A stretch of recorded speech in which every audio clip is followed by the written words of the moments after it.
પૂર્ણ સ્વરૂપનો અભ્યાસ. આવો બેસો, ખુરશી નાખો. હા બસ. પૂર્ણ સ્વરૂપનો અભ્યાસ આ શીર્ષક છે. પૂર્ણ સ્વરૂપ. પૂર્ણ સ્વરૂપ કોને કહેવું? આપણે કઈ ખામી છે આપણા સ્વરૂપમાં, તો પછી પૂર્ણ સ્વરૂપ બીજું કયું છે? આ આપણું સ્વરૂપ જે છે એ નિત્ય નથી. આપણું સ્વરૂપ નિત્ય નથી. આપણું સ્વરૂપ સત્ય નથી. કેમ? એનો પુરાવો છે, આપણી પાસે છે. એનો પુરાવો એ છે કે 10 વર્ષ પહેલા તમારો ફોટો જુઓ અને આજનો જુઓ. આ એનો પુરાવો. કે 10, 15, 20 વર્ષ પહેલાનો ફોટો હોય તમારી પાસે, તો એ જુઓ ને આ જુઓ. શરીર તમારું નિત્ય નથી, શરીર તમારું સત્ય નથી. એ આ પુરાવો બતાવે છે. હવે છતાંય તમે એને કોઈ રોકી શક્યા નથી. એને રોકી શક્યા નથી.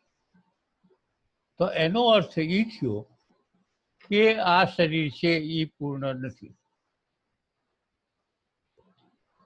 તો પછી હવે પૂર્ણ કોને કહેવું? કે જેમાં ફેરફાર થાય જ નહીં, કાળોના કાળ, અને જે સ્વરૂપ છે એ સ્વરૂપમાં જ રહે, એને પૂર્ણ કહેવાય. તો અત્યારે જે ગંગા સતી પૂર્ણનું કહે છે, એ પૂર્ણ અત્યારે આપણે જે હાલમાં જે શરીરધારી થઈને બેઠા છીએ એ પૂર્ણ નહીં. પરંતુ આપણું જે સાચું સ્વરૂપ છે એ પૂર્ણ. હવે સાચું સ્વરૂપ ખબર કેમ પડે? ભલે આપણે કદાચ આ જન્મમાં ન મેળવી શકીએ, આવતા જન્મે કદાચ જેટલું કાંઈક થાય એટલું તો કરીએ છીએ, પણ એ આજનું કાંઈક કર્યું છે તો આવતા જન્મમાં ઉપયોગી થાય છે. તો હવે આપણે કીધું કે વર્તમાનનું શરીર જે છે એ પૂર્ણ નથી. કારણ કે એ પરિવર્તન થયા જ કરે છે, એનું રૂપાંતર થયા જ કરે છે, અને નાશ તરફ જ જાય છે, અને છેલ્લે નાશ થઈ ગઈ છે. તો જ્યારે શરીર છૂટી જાય ત્યારે આ શરીરને બાળી નાખે છે, એટલે એનો નાશ થઈ ગયો. હવે વાહે વધે છે સૂક્ષ્મ શરીર. સૂક્ષ્મ શરીર જે વધ્યું એને તપ કરીને બાળી નાખે. એટલે સંચિત કરવો પણ હાર બળી જાય અને મન, બુદ્ધિ, ચિત્ત ને બધું બધું સૂક્ષ્મ શરીરે ગયું, કારણ શરીરે નિહારે ગયું, સ્થૂળ શરીરે ગયું, બધું ગયું. તો વાય વચ્યું, વાય તમે તો વધ્યા.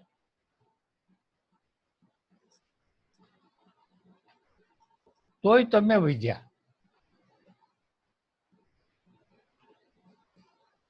હવે જે તમે વધ્યા એ મુખ્ય. એ હવે ક્યારે મળશે નહીં, કે જન્મવાનું નથી, મરવાનું નથી, એને કોઈ રોગ લાગુ પડવાના નથી. એ સચ્ચિત આનંદ સ્વરૂપ છે હંમેશને માટે. એને કોઈ બાળી શકે નહીં, ભોગવી શકે નહીં, સૂકવી શકે નહીં. હવે એ જે છે એ તમારું સાચું સ્વરૂપ. ગંગા સતી જે પૂર્ણ સ્વરૂપ કે છે, પૂર્ણ સ્વરૂપ આ હવે ગંગા સતી એમ કે છે પાનબાઈને કે પૂર્ણ સ્વરૂપનો અભ્યાસ કરાવવો છે. કારણ કે આજે આપણે અત્યારે પૂર્ણ સ્વરૂપનો અભ્યાસ કર્યો, પણ એ આપણી ભાષામાં. હવે ગંગા સતી એમની ભાષામાં એની સમજણમાં શું કહે છે એ હવે આપણે જોઈએ. પૂર્ણ સ્વરૂપનો અભ્યાસ, પરિપૂર્ણ સત્સંગ હવે તમને કરાવું. પરિપૂર્ણ એટલે હવે કાંઈ પણ બાકી ન રહે. એવી રીતે હે પાનભાઈ, તમને પરિપૂર્ણ સત્સંગ એટલે હવે જે સત્સંગ છે એનો પણ અંત આવી જાય છે. પરિપૂર્ણ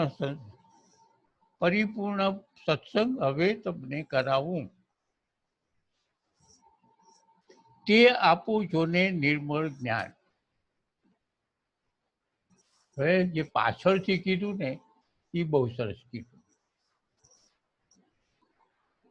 તે આપું નિર્મળ જ્ઞાન. પરિપૂર્ણનો અભ્યાસ કરાવવું, તે આપું નિર્મળ જ્ઞાન. હવે જે જ્ઞાન હું આપું છું એ પરમ તત્વનો સંપૂર્ણ, જેમાં મળ નથી તેવું, એટલે જેમાં કાંઈ પણ જાતનો ભેદભાવ ન હોય તેવું જ્ઞાન હું તને આપું છું. પાનભાઈને કહે છે.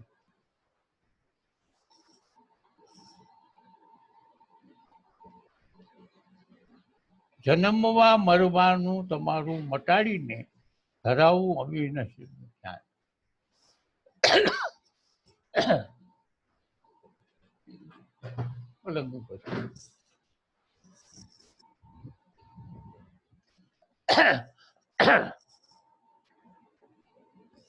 બેસો. હવે શું કે છે ગંગા સતીને? જન્મવાનું મરવાનું તમારું મટાડીને આ જે જ્ઞાન છે એ જ્ઞાન અત્યારે તમે જે સ્થિતિમાં છો તો એમાં થાય છે કે જન્મ, તો શરીર જન્મશે, શરીર મળશે, અને આપણે કહેવાય કે એમ કે ફલાણા ભાઈ મરી ગયા, ફલાણા ભાઈ જીવે છે, ફલાણા ભાઈ જન્મ. તો એ જે જન્મવાનું મરવાનું જે છે એ હું તમને મટાડી દઉં. જમવાનું મરવાનું. હવે કેવી રીતે મટે? કેવી રીતે? શરીર તો જવાનું છે, જવાનું છે. એટલે એ જન્મવાનું મરવાનું તમને મિટાડી દઉં, ધરાવવું અવિનાશીનું ધ્યાન. હવે મટાડી જ દઉં, પણ તમે પછી અવિનાશી એટલે ક્યારેય ન નાશ થાય તેવું તમને બનાવી દઉં. તેવા હું તમને બનાવી દઉં. જન્મ મરણ છે એમ બધું છે. અત્યારે જે પરિસ્થિતિમાં વર્તમાનમાં આપણે જે છીએ એમ જ રહેવાનું, એમાં કાંઈ ફેરફાર નહીં. કોઈ શરીરની અંદર કે ક્યાંય બીજે ત્રીજે ક્યાંય ફેરફાર ન થાય આ જ્ઞાનથી. માત્ર આ જ્ઞાન શું છે કે ભાઈ તું શરીર માનીને બેઠો છો કે હું શરીર છું, તો તું શરીર નથી. કારણ કે મેં હમણાં કીધું કે શરીર તો નાશવંત છે. હવે એ જે ગંગા સતી પાનબાઈને જે શરીર નથી, હું સૂક્ષ્મ શરીર નથી, હું સચ્ચિત આનંદ સ્વરૂપ છું, એ સમજણ જ્યારે દ્રઢ થઈ જાય એટલે અવિનાશી થઈ. હવે અવિનાશી કેમ કીધું? અવિનાશી એટલા માટે કીધું કે બ્રહ્મ સ્વરૂપમાં આવી ગયા પછી એ હું છું. બ્રહ્મ સ્વરૂપમાં હું છું અને હું બ્રહ્મ સ્વરૂપમાં છું, તો એનો ક્યારેય નાશ નથી, એનો જન્મ નથી થયો. એ એમ જ હતું અને હજી પણ એમનેમ જ રહેશે. કદાચ પૃથ્વી નહીં હોય, કદાચ વિશ્વનો આખો પ્રલય થઈ જશે, તો પણ તમે રહેશો.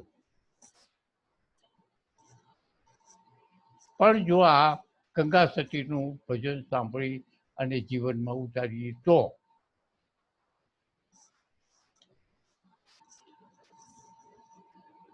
આપું તને નિર્મળ જ્ઞાન, જન્મવાનું મરવાનું તમારું મટાડીને ધરાવવું અવિનાશી ધ્યાન. બહુ અઘરું નથી, સાવ સહેલી બે લીટી છે. જન્મવાનું મરવાનું સમજાઈ ગયું છે અને અવિનાશી એટલે હું તને હવે એવું જ્ઞાન આપવા માંગુ છું કે અત્યારે તારું શરીર, મન, બુદ્ધિ, ચિત્ત, અહંકાર આ વગેરે વગેરે જે સૂક્ષ્મ શરીર આપણે એ શરીર બધા શરીરોનો નાશ થઈ તારું શરીર સત્ય સ્વરૂપ જે છે, સચ્ચિદાનંદ સ્વરૂપ, એમાં હું તને સમજાવું છું, એમાં હું તને લાવીશ.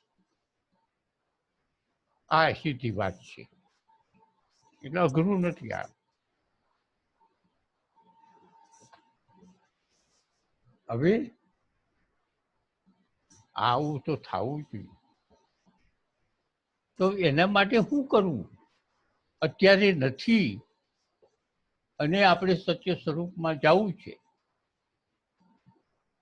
તો એમાં સુધારો શું કરવાનો છે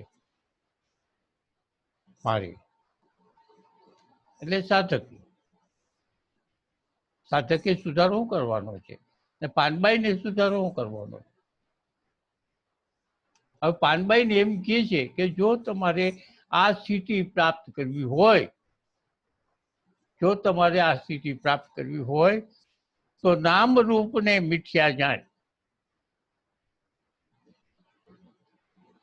નામ અને રૂપને મિથ્યા જાણ. કોના? શરીરના, મારા, તારા, કે નામ આનું ટેબલ છે ટેબલના, આ મોબાઈલના નામ રૂપ કોના મિથ્યા જાણવા? નામ અને રૂપને મિથ્યા જાણો ને મેરી દેજો મનની તાણા વાણ. કેવી સરસ વાત કરી, મનની તાણા વાણ. પેલા તો નામને રૂપને મિથ્યા જાણો. અરે પ્રભુ, મિથ્યા શું કામ?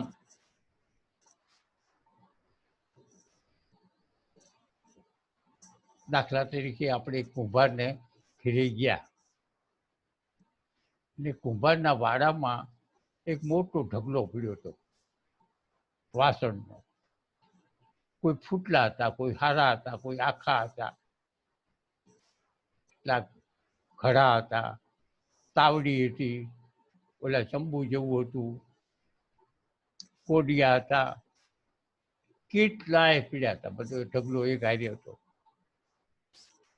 હવે એમ કહેવામાં આવે કે આ ઢગલામાંથી નામ ને રૂપ કાઢી નાખ.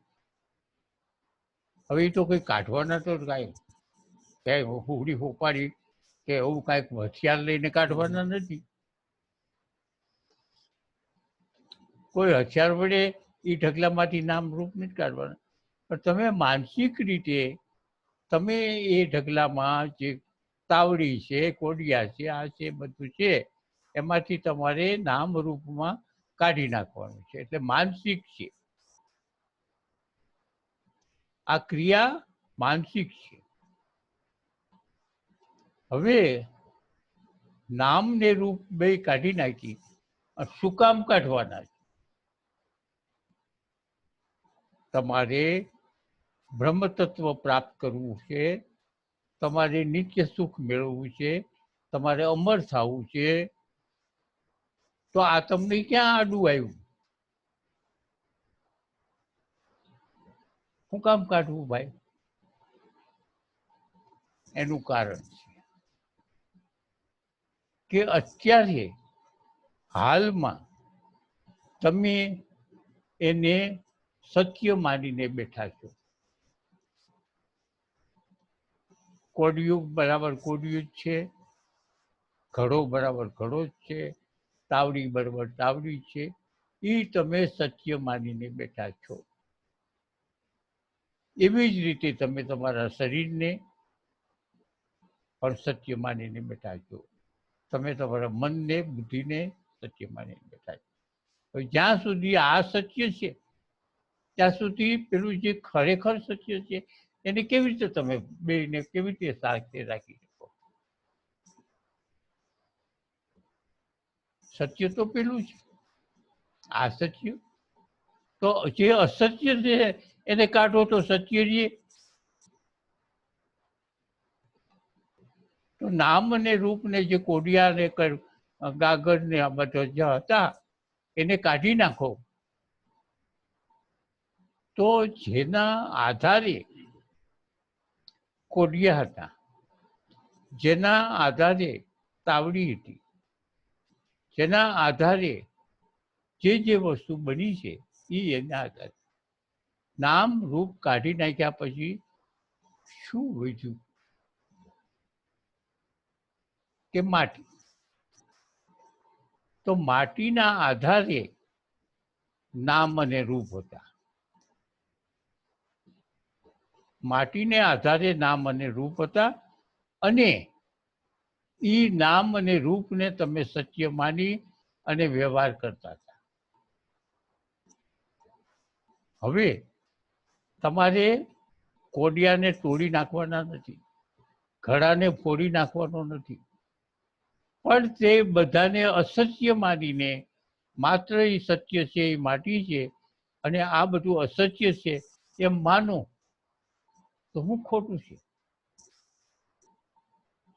તમારા એવી રીતે ગંગા સતી એમ કે છે, જેવી રીતે તમે કોડિયાને કે ગાગરને કે જે કંઈક તાવડી છે એને તમે અસત્ય માની નામને રૂપને બાદ કરો તો વાહે વધે છે માટી. તો અત્યારે તમે માટી છે એ સત્ય છે. હવે કોડિયાને અને એનામાં આ શક્તિ છોડો. કોડિયું હોય, માટી હોય, ગાગર હોય કે તાવડી હોય, એમાં તમને નામ રૂપની જે આસક્તિ છે એ છોડો. આ તો માટીમાંથી બનાવ્યું છે, માટીમાં મળી જવાનું. શું છે આપણને ફાયદો? હવે આ તો ખાલી દ્રષ્ટાંત છે, આ તો ખાલી દ્રષ્ટાંત છે, પણ નામ અને રૂપ તમારું છે. અત્યારે હાલમાં આપેલું દ્રષ્ટાંત છે સમજવા માટે. હવે આમાં નામ અને રૂપ છે. 10 માણસ સૂતા છે, એમાં કીધું જિગ્નેશ તો એ જ ઉઠશે, બાકીના 9 હોઈ રહી છે. તો એ જ ઉઠશે, બાકીના 9 હોઈ રહી છે. તો એ નામ, આ મારું નામ છે. કેટલા દિવસ પછી રૂપ. આ રૂપ ક્યાં સુધી? હું આવો છું, કેવો છું, હું ડાક્ટર છું, આ બધું. એટલે ટૂંકમાં જે નથી જે સત્ય નથી એને આપણે સત્ય સમજીને બેઠા છીએ. એટલે ગંગા સતી એમ કહેવા માંગે છે કે તમારે આ સત્ય જોવું હોય, બહુ સીધી વાત છે ગંગા સતીની, કે ઉપરનું જે તમારે પૂર્ણ સ્વરૂપમાં જવું હોય તો તમારે પહેલા આ કરવું પડશે, આ કાઢવું પડશે. નામ ને રૂપ ને મિથ્યા જાણો, એને વળગો નહીં. જ્યાં સુધી એને વળગશું, એને સત્ય માનીને વળગશું, ત્યાં સુધી તમે પૂર્ણને થી દૂર છો, ઘણા દૂર છો.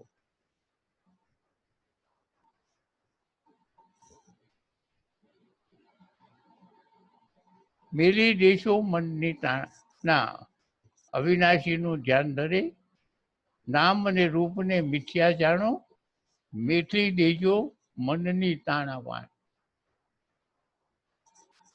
તાણાવાણ એટલે શું? આ સાચું કે આ સાચું, આ સાચું કે આ સાચું, અને આ સાચું નહીં, આ સાચું, વળી પાછું આ સાચું નહીં, આ સાચું, એને તાણાવાણ કે. મેલી દો મનની તાણાવાણ. આ સત્ય છે, એમાં તાણાવાણ આ સત્ય ને આ સત્ય નથી એવું કાંઈ પણ શંકા લાવવાની જરૂર નથી. તમે સીધી વાત છે કે જે નામ ને રૂપને મિથ્યા જાણી અને એને ના કરો. નાશ કરવાનો નથી, ખાલી મિથ્યા જાણવાનો છે. મિથ્યા એટલે જે ઉપયોગી ન આવે તેવું જે હોય એને મિથ્યા કહેવાય. એને નામ નાશ નથી કરવાનો. તમે બરોબર સમજી ગયા કે આ શરીર હું નથી, એટલે શરીરને તોડી નાખવાનું, મારી નાખવાનું નથી. શરીર પાસેથી જે કામ લેવાના છે એ લ્યો. તો પછી શરીર નથી એમ સમજીને લ્યો, એવું શું કામ? તો એવું શા માટે કે એક તો શરીર નથી એમ માનવાનું અને પાછું શરીર પાસેથી કામ લેવું? એ બરાબર છે, પણ શરીરને સાથે તમે તમારો જે લગાવ છે એ લગાવ તોડીને શરીરની સાથે કામ લ્યો, એમાં શું વાંધો છે? લગાવ તમને નવો જન્મ લેવડાવશે, શરીર નહીં લેવડાવે. શરીર સાથેનો જે લગાવ છે ને એ લગાવ એટલે મિથ્યા જાણ. ગંગા સતી કહે છે ને મિથ્યા જાણો, એટલા માટે કે છે મિથ્યા જાણો. કારણ કે શરીરનો લગાવ તો છે ને છે, આપણે બધાને, કોઈને નથી એવું કોઈ કહી શકે એમ નથી. તો શરીરનો લગાવ છે જ્યાં સુધી, એટલે કે મિથ્યા છે, અને એને તો તાણાવાણ, મનની તાણાવાણ. એટલે આ સાચું છે કે આ ખોટું છે, આ સાચું ગણું, એ બધું છોડ. આ બધી વાત તું છોડ અને નામ રૂપને મિથ્યા જાણ. કારણ કે મિથ્યા જ છે, સત્ય નથી. કારણ મેં તમને કીધું કે આજથી 15 વર્ષ પહેલા તમે હતા એવા આજે નથી, એવા આજે નથી. એનું માટે તમે એને જોઈને તો મિથ્યા કયો કે હજી 10 વર્ષ પછી આવા નહીં રહ્યો. છે તમારામાં રોકવાની શક્તિ કે ના મારે તો આવું ને આવું રહેવું છે? જોવું,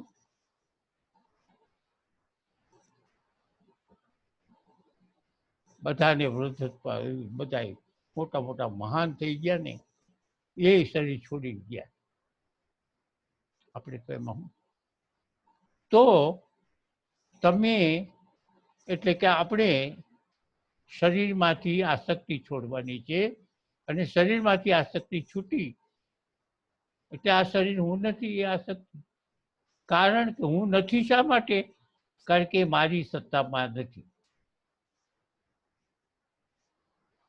શરીર મારી સત્તામાં નથી, માટે શરીરમાંથી આપણે આ શક્તિ છોડી અને શરીર માત્ર સાધન છે, એને કાંઈ મારું કરવાની જરૂર નથી.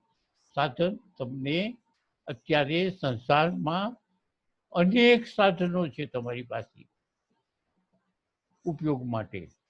એ બધા સાધનોને પર તેની આસક્તિ છોડવાની છે. આસક્તિ જે છે એ જ નવો જન્મ લેવડાવે છે. કારણ કે આસક્તિ છે એ કોનામાં છે? અહંકાર. આ અહંકારને આ બધું જોઈએ છે ભોગો ભોગવવા માટે. સંસારના પદાર્થોમાં જે ભોગો છે એ ભોગવવા માટે અને પદાર્થો જોઈએ, એના પ્રત્યેની આસક્તિ છોડો. હવે આ આસક્તિ છોડવા માટે થઈને શું કરવું જોઈએ? કોનામાં છે આસક્તિ? આસક્તિનું કારણ કોણ છે? કે ભાઈ અહંકાર. તો અહંકારને કેવી રીતે મારવો? કે ભાઈ તપ. તો તપ કર્યા વગર અહંકાર મળશે નહીં, અને તો જ તમારી આસક્તિ છૂટશે, તો જ તમે મિથ્યા માની શકો. અત્યારે તમે બૌદ્ધિક રીતે માન્યું. અત્યારે મેં તમને સમજાવ્યું કે શરીર સત્ય નથી, તો એ શરીર સત્ય નથી એ તમે બૌદ્ધિક રીતે સમજ્યા, પણ ખરેખર નહીં. હજી તમને કોઈક ટાંકણી મારે તો એ બાપલિયા તો કરશો જ. એટલે હજી શરીર છૂટ્યું નથી, ખાલી સમજણમાં છે, બૌદ્ધિકમાં છે.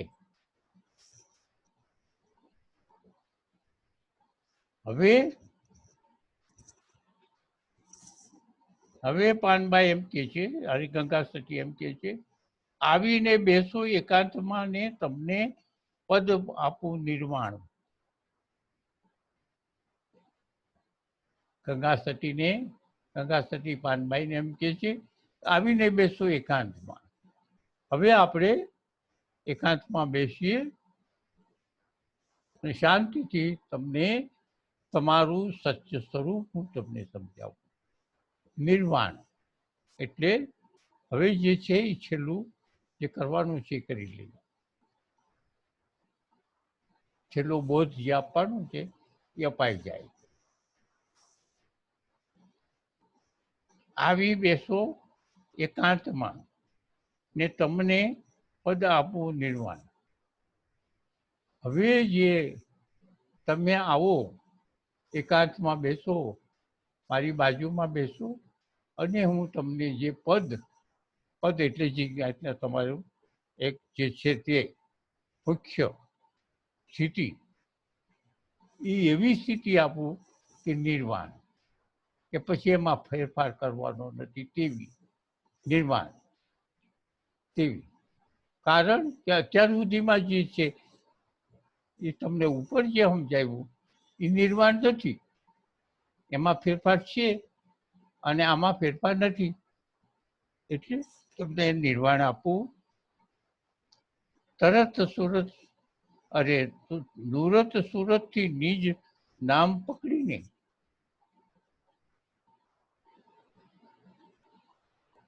અહીંથી કોણ ગયું?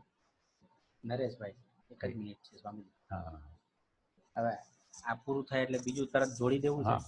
હા, એ કહી દઈએ. હા, એટલે એક જ હવે મિનિટ જુઓ, આપણે બીજું 40 મિનિટનું હજી કેવું છે તે રાખવું છે.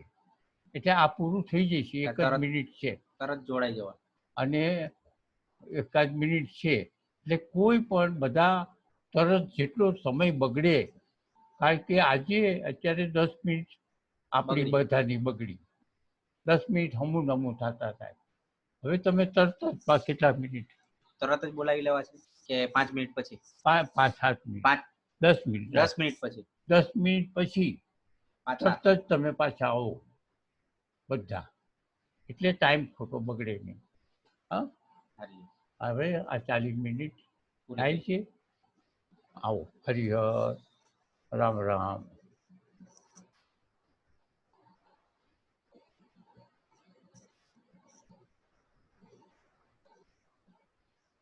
નરેશભાઈ. હમ